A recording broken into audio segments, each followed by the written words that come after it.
Jack Harper has been a wildlife photographer for many years. He has traveled all over the world in search of the best shots, from the harsh Arctic deserts to the dense jungles of South America.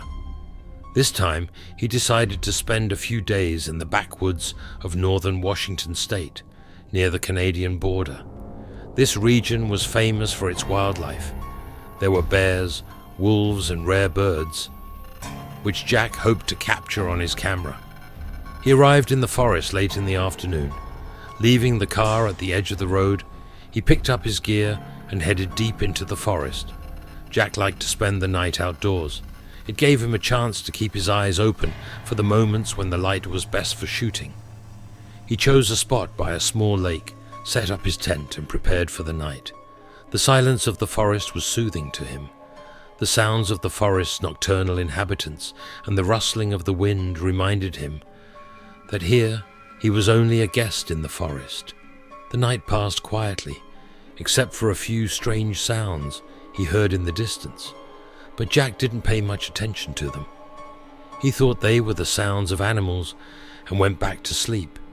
The morning brought calm, as expected. Jack came out of the tent and went straight to work. He took pictures of the morning light reflecting in the lake. He took pictures of the birds that fluttered between the trees.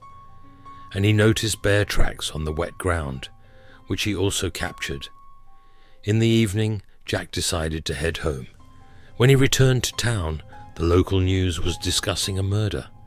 3 had been found dead in the woods, just a few kilometers from where he'd spent the night.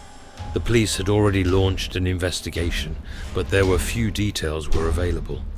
Jack was shocked to learn that he had been so close to such a terrible event. He tried not to make too much of it. Jack hoped that it wouldn't disturb the calm he had experienced in the woods. The next day, Jack decided to go through and print out the pictures that he had taken. He couldn't wait to see the results of his work: the morning light, the bear tracks. He transferred the photos to his computer and began and started processing them. Most of the shots were his usual landscapes and animals, as expected. However, when he reached the end of the list, his heart sank. Jack immediately felt an attack of fear. He was sure he hadn't taken the pictures. He tried to remember the night, but he couldn't understand how this could have happened. Did someone use my camera? He thought. However, the camera had been right next to him the whole time, and he hadn't noticed any presence of other people in the woods. The last 6 pictures that appeared on his camera were not his work. The first image was something strange: silhouettes of people against the night forest. The second image was clearer: 3 men standing on a forest path. The third image was more gruesome: a man with a knife standing over another man who was on the ground bleeding. The fourth shot captured the moment of the attack.